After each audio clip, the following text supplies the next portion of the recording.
Alright guys, so today I want to talk about this nifty device. It's Cubooid. It's from Joyetec. I have had it for the better part of a week and a half now. But I am so in love with this device right now. I do not know where to start with it.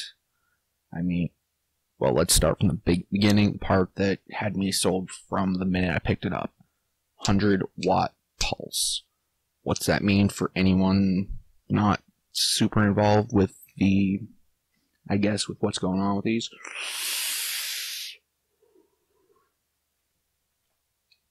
Pretty much that means, as anyone knows, two 18650 batteries, that should equal out in parallel to approximately 100 watts.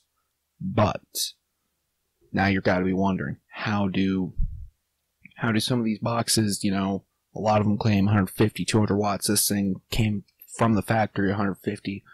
Like 2 days after it came out, I bought it. There was already an update to make it a 200 watt box. How do they do that? Well, trick is they don't do that 200 constant. It will pulse many times per second, down to usually in most boxes about 70 watts. Pretty much pulse down there, build up another charge, give you a 200, then pulse down.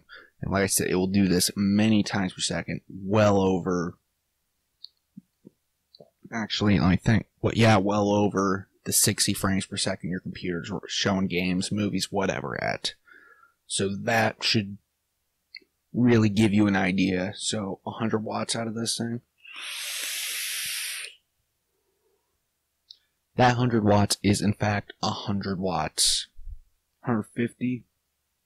Once again, that's pulsing down to 100 watts, not 70.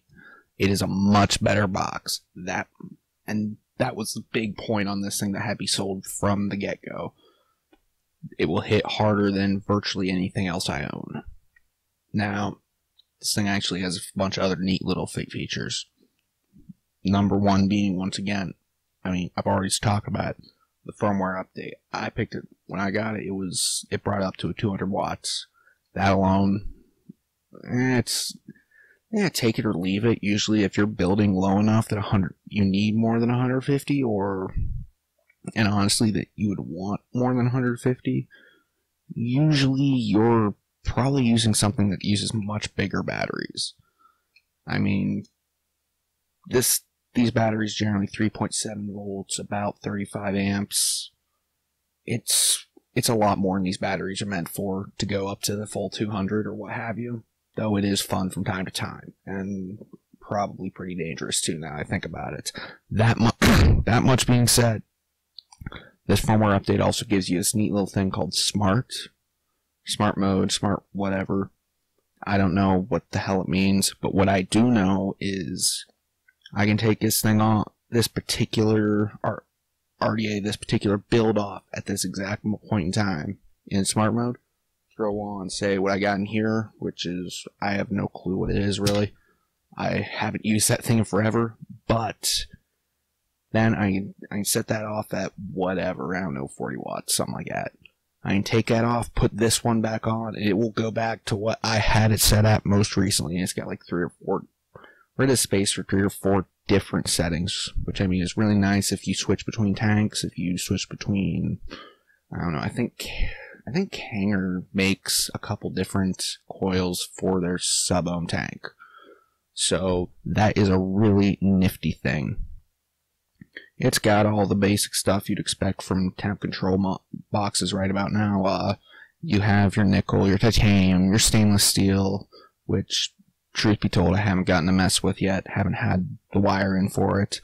But nickel and titanium, I don't like temp control. It's not my thing. I want to see what the stainless will bring on to it. I've heard it's very good comparatively, but it also has this nifty little thing called TCR, temperature controlled resistance.